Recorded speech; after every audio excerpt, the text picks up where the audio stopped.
Se a gente for falar de dois dos melhores treinadores do futebol brasileiro, dos melhores elencos, a gente nem vai discutir. A gente vai falar de Tite e Abel e falaremos de Palmeiras e Flamengo. Eu imagino que o Tite e o Abel tenham sentado para montar o jogo pensando como é que nós vamos ganhar do outro. Não, é como nós não vamos perder. O Tite, eu acho que é o primeiro a tomar a iniciativa para querer ganhar o jogo. Sim. Quando ele coloca o Pedro, quando ele coloca o De La Cruz... No segundo tempo já, né? Então, no segundo tempo. Eu acho que o Tite toma a iniciativa. De acordo. E depois, o Abel demora um pouquinho, mas ele também toma uma iniciativa para ganhar o jogo. A Arrascaeta está muito travado. Toda a bola do Palmeiras chegava no Arrascaeta, chegava no Bruno. Mas em algum momento você está sempre com a sensação que ele pode tirar um coelho da cartola. Sim. Uma finalização. Essa bola não entrou, a bola do De La Cruz não entrou. O Pedro esteve em campo, a bola não chegou para que entrasse. Então, para mim também teve erro técnico individual de quem deveria fazer esse papel aí dos muitos gols que você fala. Fala, nação rubro-negra! Sejam todos muito bem-vindos, galera. Nesse vídeo você vai acompanhar a imprensa, né, debatendo sobre o jogo Palmeiras e Flamengo. O empate, né, ali que não foi nada legal nem pro Palmeiras e nem para o Flamengo, tá? O vídeo tá bem legal, tenho certeza que você vai gostar bastante, né? Vai pegar aí algumas análises também que foram feitas aí pela mesa e vou deixar aqui, lógico, os créditos pra galera da ESPN Brasil. No final vou dar o meu pitaco sobre essa situação também do jogo, o que eu achei, beleza? Sem mais delongas, vamos acompanhar o que a imprensa, né, debateu sobre o jogo Palmeiras 0, Flamengo 0. Roda aí, produção! Mas o empate foi o que se buscou.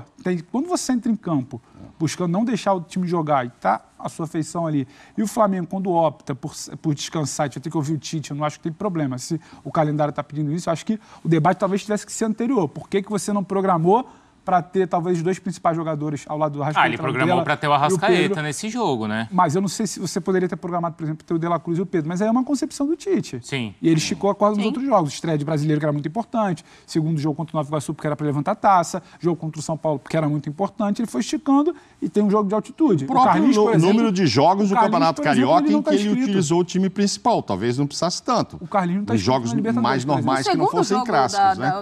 Olha, eu acho que o único que justificaria ele ter realmente mexido muito na equipe, que ele não mexeu, é o segundo jogo. Mas é que é o jogo da final, né? A taça. Sim, tudo bem, mas ali não precisaria. Era uma questão institucional, que a gente até falava durante a semana. O Flamengo tinha uma preocupação muito grande de levantar uma taça. Sim. O time principal estar em campo, não ser uma coisa de 3-0 na ida, 1-0 derrota na volta. Então, aquilo ali foi um projeto do clube. Não, justificava. Agora, acho que ali justificava. Hoje, dentro do que o Pedro está falando, é o que eu penso.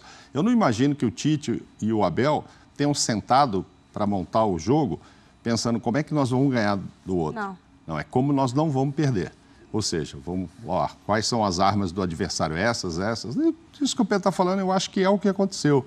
Vou segurar o Flamengo aqui e o Flamengo... Primeiro eu não perco, né, Mauro? Depois eu vejo. Exatamente. Então, mas, Mauro, quando os dois técnicos, o Tite primeiro, o Tite eu acho que é o primeiro a tomar a iniciativa para querer ganhar o jogo. Sim. Quando ele coloca o Pedro, quando ele coloca o De La Cruz... No segundo tempo já, né?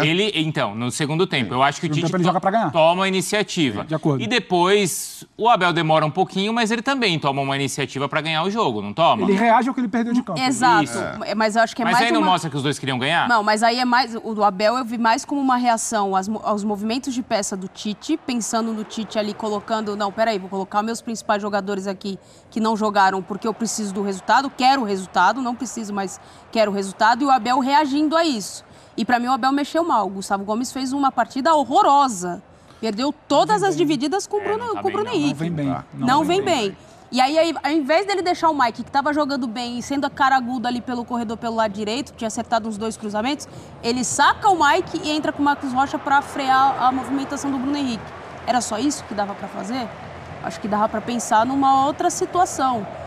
O Estevão é novo, mas é menino, é para ir para cima, é para ter a ousadia ali, segurar um pouco também, frear um pouco as descidas do Flamengo, porque chegou um tempo no segundo tempo que o Flamengo estava muito intenso ali na velocidade. Ele percebeu que o meio de campo não seria a vez de fazer, porque estava muito congestionado, um jogo muito truncado pelo meio de campo, começa a abrir o lado de campo e acelerar mais o jogo.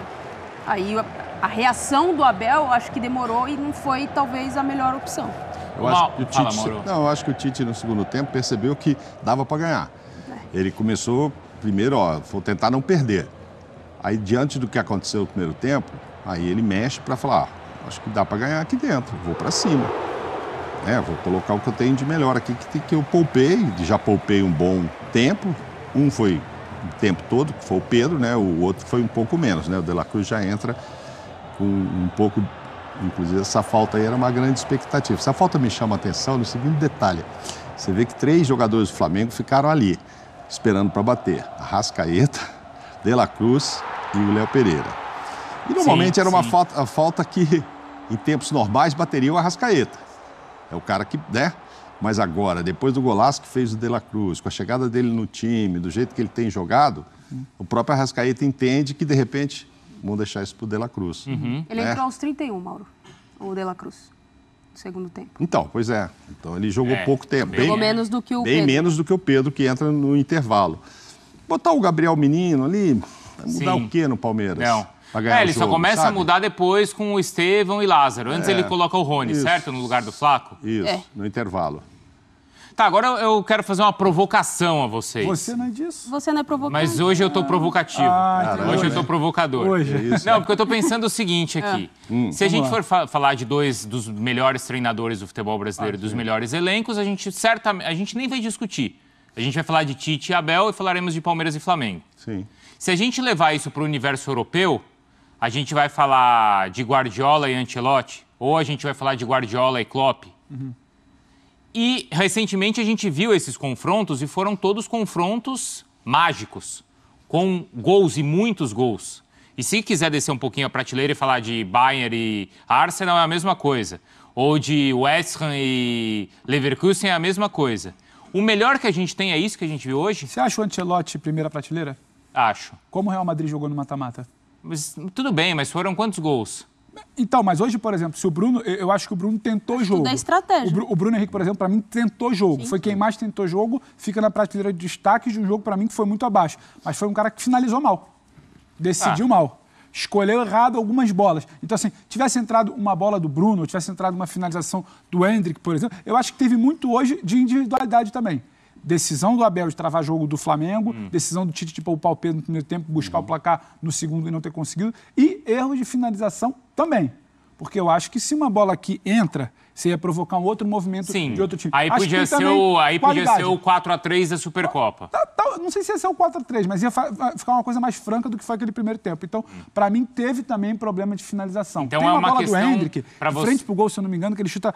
Sim. Não é aquela finalização que a gente espera do Endrick. Claro. Um exímio finalizador, do próprio Gabriel Menino da também, idade. né? Então, assim, eu acho que teve a ver também com preocupar primeiro em não perder para depois tentar pensar como poderia ganhar ao longo do jogo. E teve também, para mim, erro tarde, pouquíssimo inspirada de jogadores de mais qualidade. A Arrascaeta está muito travado. Toda a bola do Palmeiras chegava no Arrascaeta, chegava no Bruno. Mas em algum momento você está sempre com a sensação que ele pode tirar um coelho da cartola. Sim. Uma finalização. Essa bola não entrou, a bola do De La Cruz não entrou. O Pedro esteve em campo, a bola não chegou para que entrasse. Então, para mim também teve erro técnico individual de quem deveria fazer esse papel aí dos muitos gols que você fala. Dentro da sua provocação, você quer dizer que se o inglês for assistir esse jogo, ele que está acostumado a ver o que vê por lá, e falarem para ele, olha, são os 2 melhores lá da América do Sul. Sim. Se bem que tivemos um Boca e River hoje muito bom, hein? Verdade. Espetacular. Mas que normalmente o Boca está são as 2 melhores equipes mesmo. O Boca está em baixa e tal, mas assim... E mais investimento. Mas o jogo em si foi muito bom também de Boca e River e tal, mas em geral, assim, os 2 melhores lá da América do Sul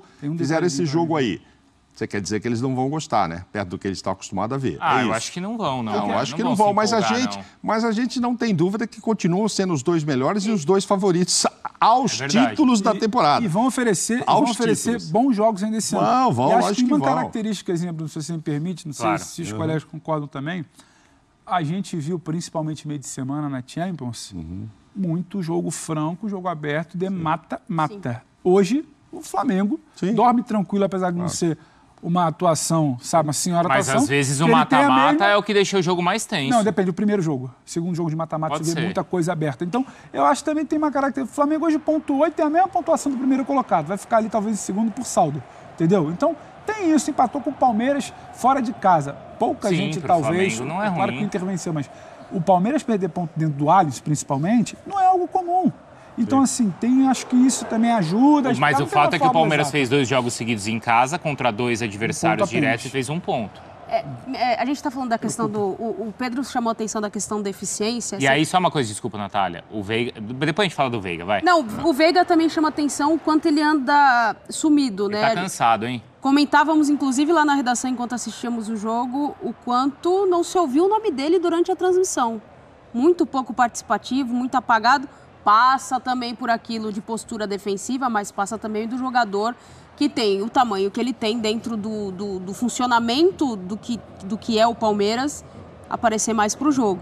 Agora, a gente fala, o Abel ele vem chamando a atenção o quanto o Palmeiras perde em vários jogos, em que tem mais volume de jogo, em que tem muita ação produtiva, em que está muito perto da área e não consegue ser efetivo. Sim, sim. O Palmeiras vem sofrendo com isso já no final da temporada passada. Mas hoje ele não criou para isso, Natália. Mas teve 11 finalizações. Você acertar uma só? Isso passa também por você ter um poder melhor de finalização. Mas em que condição o Palmeiras finalizou? Acho que ele não teve condições reais ali de finalizar. E passa muito, a meu ver, pela boa atuação também. A gente espera um Flamengo melhor com bola. Mas sem bola, se eu olho para a linha defensiva, me agradou muito os dois zagueiros do Flamengo. Né? Muito. E aí passa também o Veiga. Fez uma partida absurda. Quando o time do Tite, que ele pode ter muitos problemas ao longo da temporada, mas ele vai ser sempre um time de ceder pouco espaço ao adversário. Por isso o Palmeiras, acho que o Bruno cita isso, não tem tanta tranquilidade para finalizar. Vai ser sempre um chute mascado, uma bola de longe. Esse tipo de chute, ó. Tá marcado.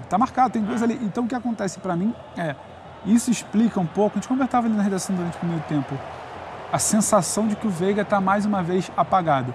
O Inter blocadinho, fechadinho, sem espaço... Ele não aparece. O Veiga não cria espaço. Ele precisa ter o espaço para atacar e para utilizar bem esse espaço. Hoje, se o Flamengo bloca ali também, protege a sua área e defensiva bem, não tem o espaço para o Veiga trabalhar. Ele não é um jogador como o Arrascaeta, que no mínimo espaço ele vai arranjar um drible, vai rabiscar, vai te gerar alguma situação. Ele precisa do espaço, Sim. ou para atacar, ou para correr, ou para chegar com a bola, ou para receber de alguém para finalizar, finaliza muito bem. Então, quanto mais blocado tiver essa defesa adversária, quanto menos espaço o Veiga tiver, a gente vai ficar com essa sensação de que o Veiga está mal, que ele está sumido.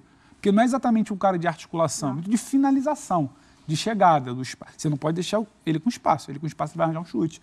Sim, vai se movimentar, vai receber uma bola na frente. Agora, o criar o espaço do Veiga não é da característica. Nem tem que exigir mais disso. Ele nunca foi um jogador assim. Ele e o saiu, Flamengo reduz assim como o Inter reduziu. Então tá aí, né, meus amigos? Eu, sinceramente, acho, né, que, claro, poderíamos ter um jogo melhor, mas as duas equipes sabem que é o início da temporada, que é o jogo ainda, né, da ida, depois vai ter outro jogo, não é mata-mata. Então é claro que entra esse ingrediente dentro de campo também para deixar um jogo mais morno, né? A verdade é que o jogo estava morno. Tanto o Palmeiras terá um jogo difícil pela Libertadores, que é a principal competição, contra o time do Independente Del Valle na altitude, estava pensando nessa situação, quanto o Flamengo, que também terá agora um jogo no meio de semana contra o time do Bolívar, também lá em La Paz, na altitude.